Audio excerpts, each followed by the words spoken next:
then you can mess with the tempo scale.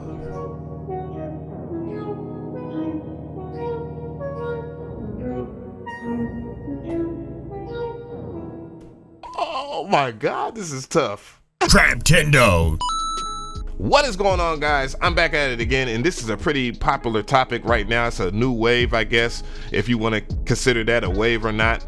No pun intended, but we're going to talk about using one-shot wave files, not like just drum kits and stuff like that, because I know everybody uses one-shot 808s and one-shot snares and stuff like that, but MG the Future kind of covered this in the video. Same thing with CMP, and I definitely want to do one myself because there is a strong tool that kind of outshines any sampler, and it's called Padshop, and it's by Steinberg, and I didn't know it was going to be that good. They reached out to me, full disclosure there, and they told me about it, and they sent me a copy of the plugin, so I want to show you guys, and I want to know if it's good or not for one shot. So let's go. So this is how Padshop 2 looks like in the flesh, and it works on both Windows and Mac, so I just want to get that out the way, and it does work for all DAWs, and it has that Steinberg look to it. I mean, the UI, at least, you know, it kind of looks like a lot of their plugins and DAW type stuff.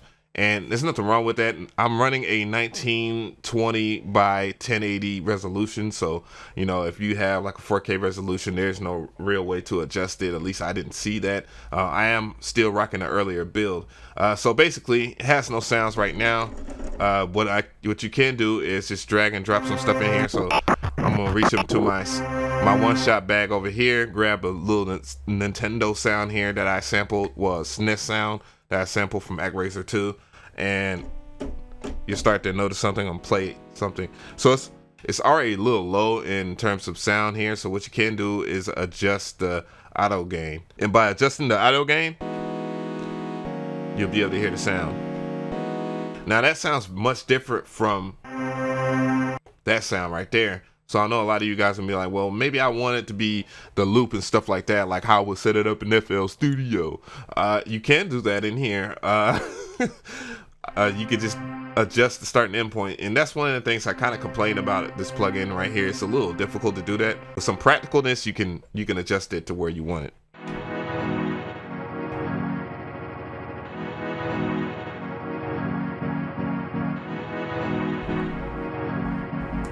And if you're not one of those people that want to drag and drop your stuff, you can import your samples too as well.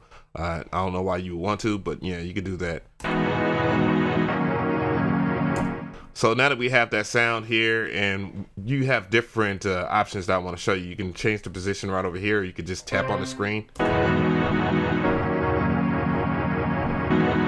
And that's a pretty nifty thing that a lot of the samplers that you use inside of your default DAW or something like, or in your default samplers in your DAWs don't do very well.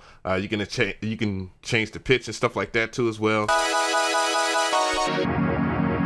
And you know, those are things that, you know, you probably can do inside of your DAW, but this is just, it's good to have it on here. You can change the tune of it, the micro tuning and stuff, if you want to do that. One thing I do want to complain about, and I think that they should fix that in a further update, but then again, I do have the original version before it was released. I would love to double tap on a parameter and reset it, so that would be great. But there's also features like gliding as well.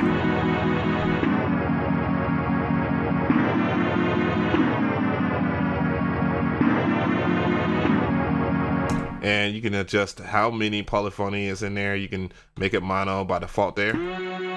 And you know, if you want to do that, then okay, you know. But it's available. But what really is really dope about this is this feature right here. So this basically turns that particular sound into like a synthesizer sound. So it's synthesizing the strings, and it doesn't sound very traditional to what we just did, but what you can do is other things like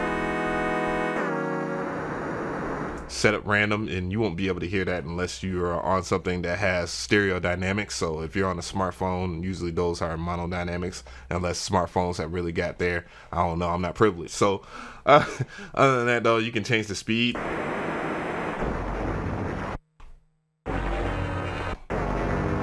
Yeah, you can make it go left and right.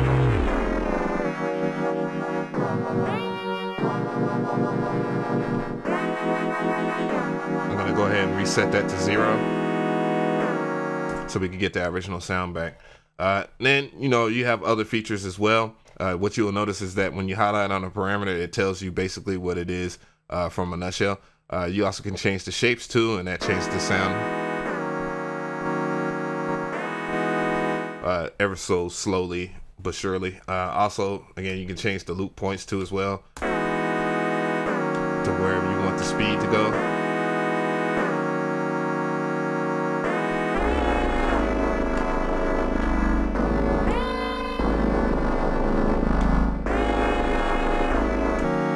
So stuff can get really weird, and those are things that can motivate you to do a lot of different things synthesis wise. But what I want to show you guys is that you can layer your synths, your one shots. I'm gonna use that flute sound here. Let's go ahead and grab that flute sound here. Wow. So we have that in here. You like the sound effects I'm making while I'm digging into this here? Also, again, this is my complaint, but I guess it has a lot to do with setting the start and end point from the beginning here. Again, you can adjust the start and end point right here so it can be more on another level of what you want. And if you want, you can turn off a layer, because that flute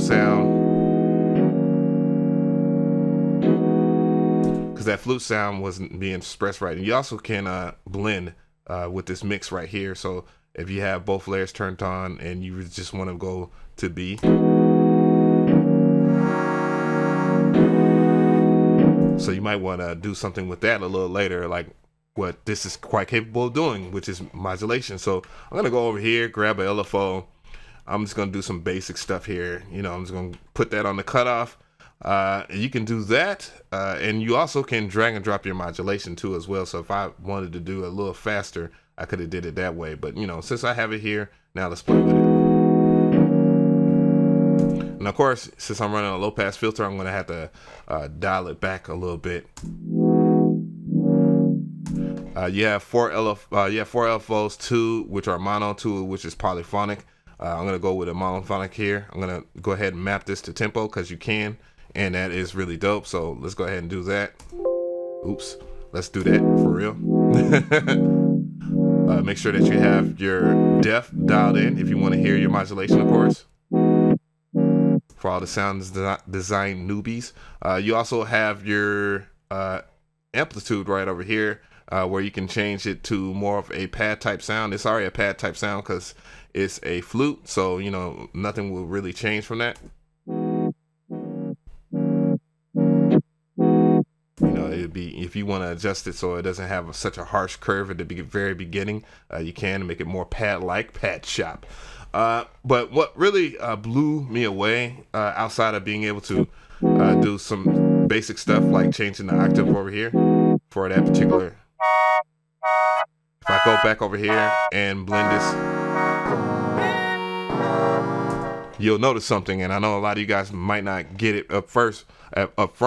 But all this stuff is independent on this page from that page, and that in itself is great. So this is kind of like a microcosm of Electra X, and that is what made me really like Padshop. But this is more this has more detail with audio than what Electra has. So if you're a one-shot guy, this right here will really like sprucing that type of production.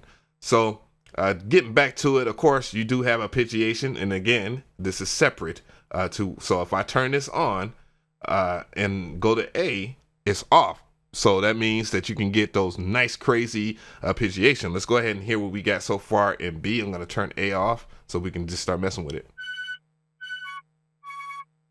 Let me get up out of here and turn the go back into the oscillator window, go to octave real quick.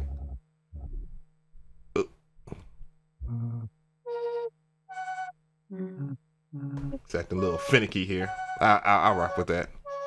So what I have here is arpeggiation, and you can change how you want your arpeggiation to be like. I want to talk about this area right here where you can do arpeggiation and stuff like that. You can do it by step, up, down, you know, traditional stuff.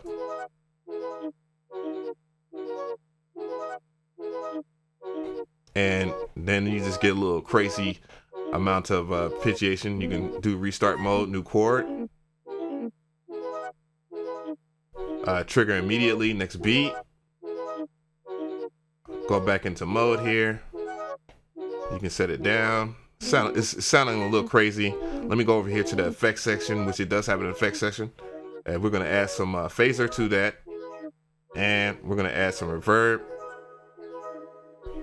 I'm trying not to make this into a tutorial. I've done this like so many different times, but yeah, there's a lot going on with Padshop that makes it good. So if I was to bring back A,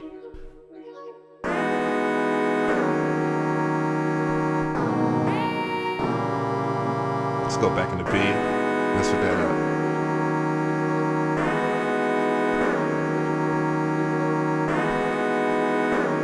Back into A here real quick.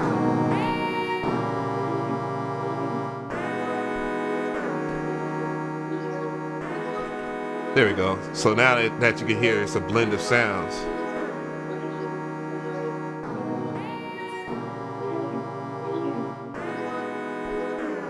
I'm gonna go and mess with the. Let's turn down the octave here on A.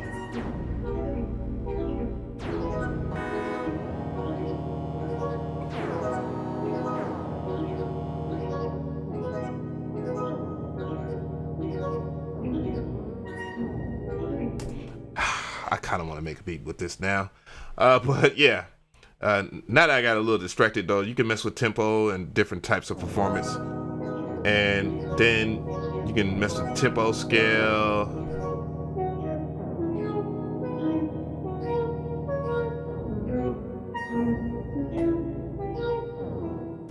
Oh my God, this is tough.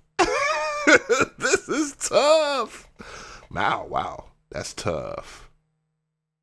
Wow. So tell me how you feel about this video. I definitely like the fact that Padshop is quite capable of a lot of things, and it kind of separates itself from a lot of samplers that are out there. I know a lot of you guys that are in FL Studio say, well, they got a very good sampler, and it does, and it's capable of doing a lot. But this right here, the fact that you are able to layer your sounds, and you have a mod matrix to where you can pick and choose what type of modulation movement that you want inside of your one shot, and then on top of that, you could use sub oscillators and oscillators to express the granular synthesis.